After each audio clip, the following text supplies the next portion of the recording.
About 6 months ago, a nonprofit reached out to me called the Children's Dream Fund. And for the last 40 years, they've been helping people's wishes come true. And when they reached out, they told me the story of a young man named Alec. He's 21 years old and he's been going to college at Florida State full time. Now, this may not seem like much until you realize that during this whole time of going to college, he's been battling bone cancer. And his story is extremely inspiring, but what's crazy to me is that he had one wish, and for that wish, he just wanted to come meet me. And I was shocked when I heard that, but I was also excited because I wanted to meet him and hear his story because it was so inspiring. So we flew him out to Vegas and we spent the day together, and this is how it went. What's up, man? What's up, man? Nice to meet you, dude. Nice to meet you. Ryan, nice to meet you, dude. Ryan, I'm What's Jeff. up? Jeff? How are you? Ryan. Awesome. Dawson, Ryan. Wife, Stacy. Ryan, nice to meet you. Nice to meet Man, I didn't know I was meeting giants. You guys are big, dude. Yeah, just a little bit. You guys did you guys play basketball or anything? I played baseball. Baseball? What did you play? Pitcher. That makes sense. Yeah, let me give you guys a quick tour and we'll take a seat. So, yeah, it's our conference room. Over here, we've got Lunar Ecom doing a bunch of crap right now. They're sending out shirts and swag and other things. Then you got True Books over there for all the tax and CPA stuff. You want to be a realtor or anything, but most of them never show up to the office or anything anyway. So they don't ever show up. So that's kind of the thing of a realtor is like they want freedom, so they don't want a 9 to 5. And then over here, we've got a lot of our sales floor. So obviously this is where I work. We do everything in here, all the YouTubes. I ended up, I actually work out of here too, but we're getting ready to lease another office downstairs. It's like probably the same size as this. Sushi, steak, Italian. That all sounds great. Man, making it tough on me. I'm 21, I will eat anything. All right, we'll just head out. We'll just go get something and figure it out. So tell me about your recovery. I mean, you look good. Yeah, thank you. It's been tough for sure, but went through 14 rounds of chemotherapy. Found out I was allergic to all of them, so I'd be going through rigors, seizures, neurotoxicity, where pretty much my brain was swelling and I was going in and out of consciousness. It was rough, it was, and but you know, I just pulled through and everything ended up working out. The tumor shrunk and they were able to remove it from my right leg. And so how long ago did you get diagnosed versus how long everything? I got diagnosed senior year of high school, so it was about 3 years ago, and I went through about a year and a half of chemotherapy, so I'd say right around a year and a half cancer-free. So. That's crazy, dude. And you were doing all of that while still going to school? Yep, full-time classes and everything. And it was rough, but you know, I just kind of felt like I had to make a promise to myself. I'm gonna beat this, I'm gonna graduate on time. Nothing's gonna stop me. I graduated from high school with high honors. So you said everything's in remission now, or? It is, yep. Just had my scans, everything came back clear, so cancer-free.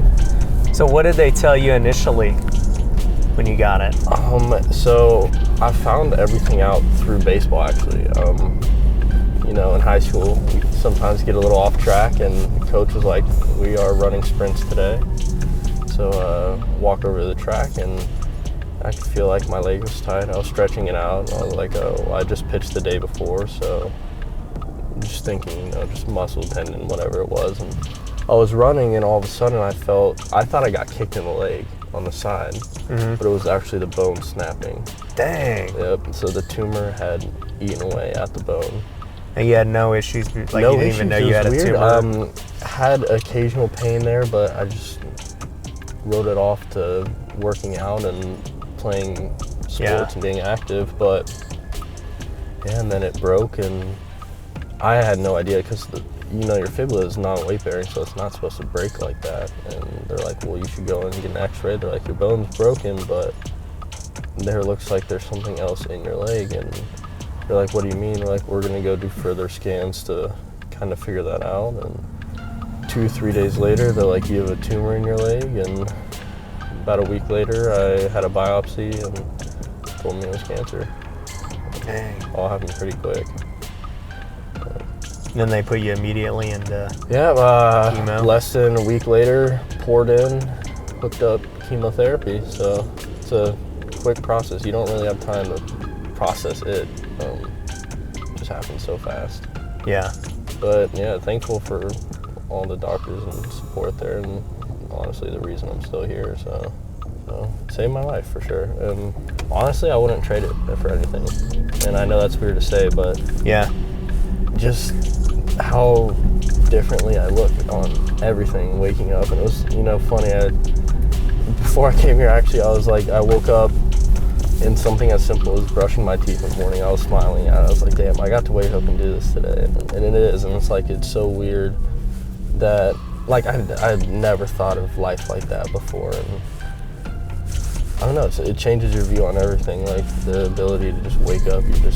I try to be positive as much as I can, because, I know, and I saw, still kids were going through it way worse than I was. It wasn't even close. I mean, 4, 5, 6-year-olds going through this, and Yeah. it was terrible. That's but sad. you just had to get through it and be thankful for it. So. Oh, there's my new neighbor. I should go introduce myself. Hey, neighbor.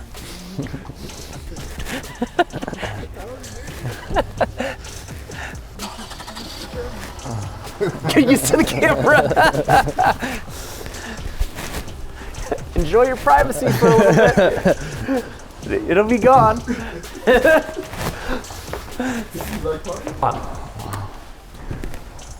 Which floor you think is better?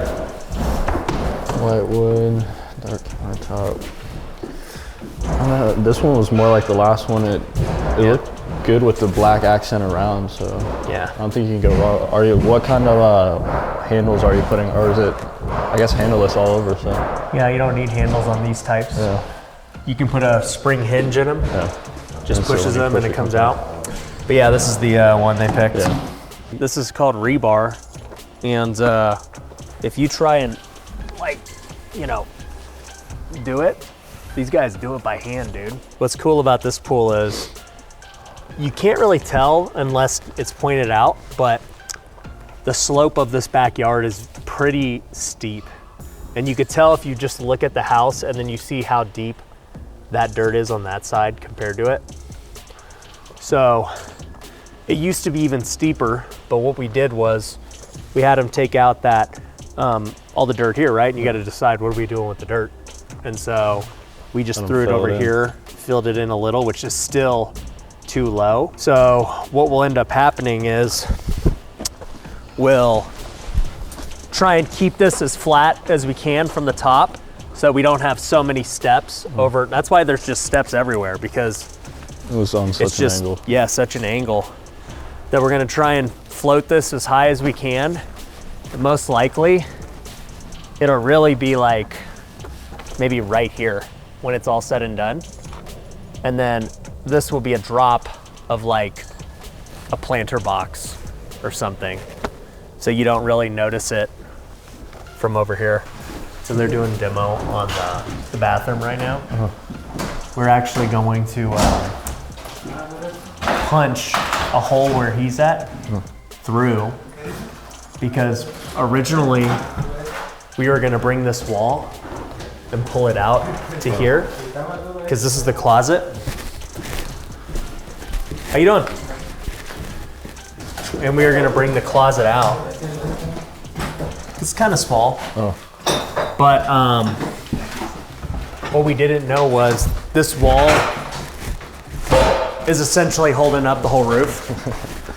So we could do it, but just to move it out, like 3 feet is probably like 12,000 just to pull it out. So what we're gonna do now is, right here was the tub. We're gonna put the tub right here, and then build a wall here to hide it. So that way the tub can have a TV, whatever. And then we're gonna punch a hole where he's at into the den. And that den is gonna be Mindy's closet. I bought it for 1.8. My goal is a $400K budget. That's the goal. Do I think the goal's gonna happen? No. But I have to tell them 400K is the goal to keep them to 5. Because if you tell them 5, 6. it's going to 6. Alec, you want to drive, dude? That is up to you. Dude, drive it. You can drive it, man. I prefer not to drive.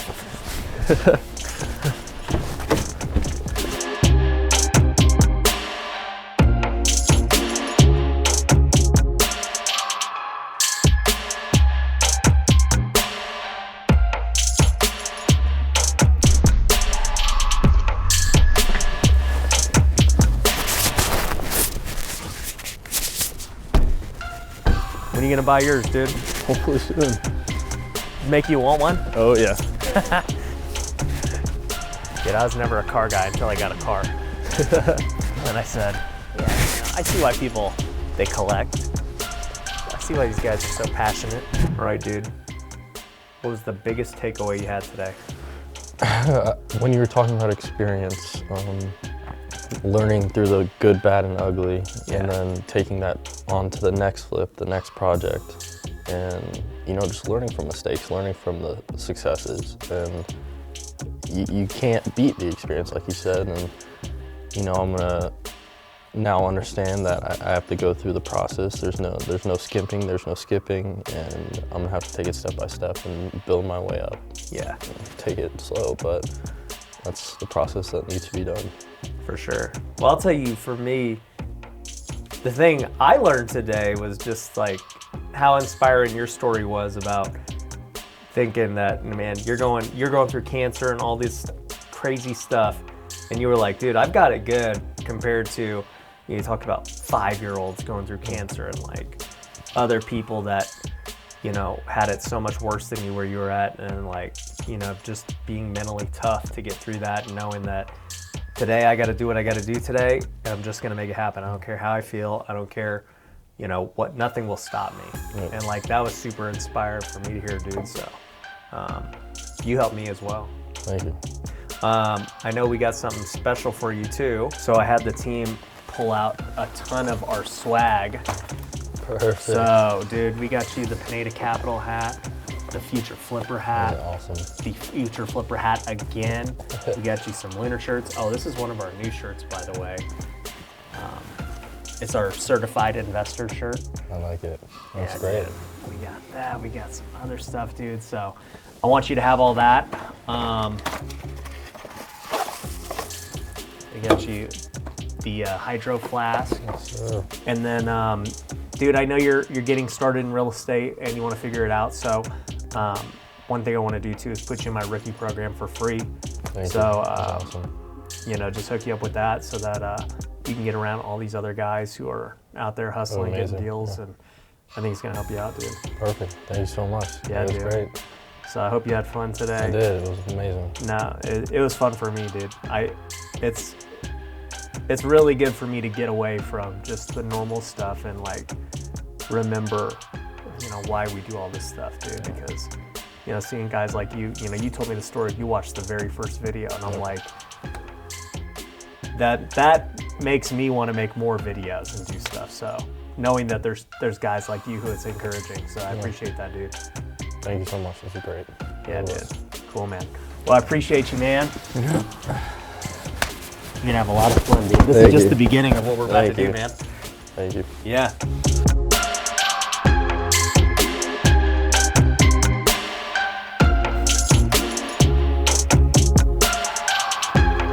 Brother. Yeah, dude. Yeah. I'll just say that I've been inspired and I've learned far more from Alec than he probably took from me today. Talking to him has put so many things in perspective, that life is never guaranteed, that we have to make the most of everything that we're going through, whether it's good or bad, and we just have to persevere and push through. So thank you, Alec, for those lessons.